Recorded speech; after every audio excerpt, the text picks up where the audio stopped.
करेंगे। सबसे पहले खबर जहां पर प्रधानमंत्री नरेंद्र मोदी ने यूपी के प्रयागराज में महाकुंभ 2025 के लिए विभिन्न परियोजनाओं का उद्घाटन किया और इस अवसर पर पीएम मोदी ने कहा कि मेरा मानना है कि महाकुंभ एकता का महायज्ञ है और जब संचार के आधुनिक साधन नहीं थे तब कुंभ जैसे आयोजकों ने बड़े सामाजिक बदलावों की नींव तैयार की थी।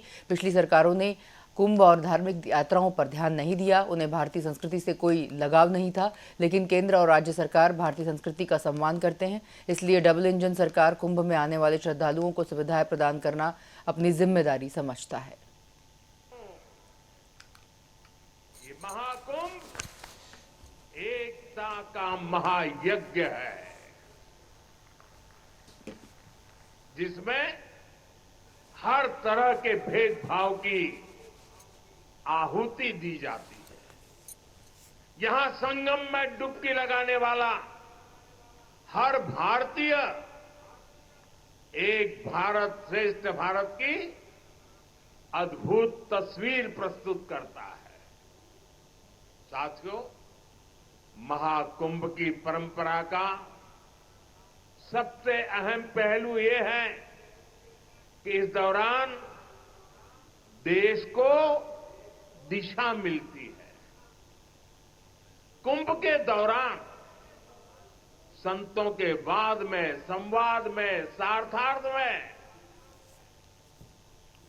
शास्त्रार्थ के अंदर देश के सामने मौजूद अहम विषयों पर, देश के सामने मौजूद चुनौतियों पर व्यापक चर्चा होती है और फिर संत जन मिलकर राष्ट्र के विचारों को एक नई ऊर्जा देते थे, नई राह भी दिखाते थे।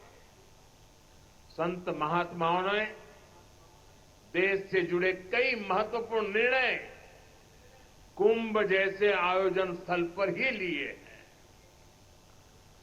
जब संचार के आधुनिक माध्यम नहीं थे, तब कुंभ जैसे आयोजनों ने बड़े सामाजिक परिवर्तनों का आधार तैयार किया था। कुंभ में संत और ज्ञानी लोग मिलकर समाज के सुख दुख की चर्चा करते थे, वर्तमान और भविष्य को लेकर चिंतन करते थे। आज भी कुंभ जैसे बड़े आयोजनों का महात्म्य वैसा ही है। ऐसे आयोजनों से देश के कोने कोने में समाज में सकारात्मक संदेश जाता है।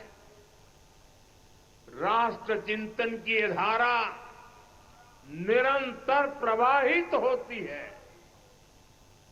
इस आयोजन के नाम अलग अलग होते हैं, पड़ाव अलग अलग होते हैं, मार्ग अलग होते हैं, लेकिन यात्री एक होते हैं, मकसद एक होता है। साथियों, कुंभ और धार्मिक यात्राओं का इतना महत्व होने के बावजूद पहले की सरकारों के समय इनके महात्म्य पर ध्यान नहीं दिया गया।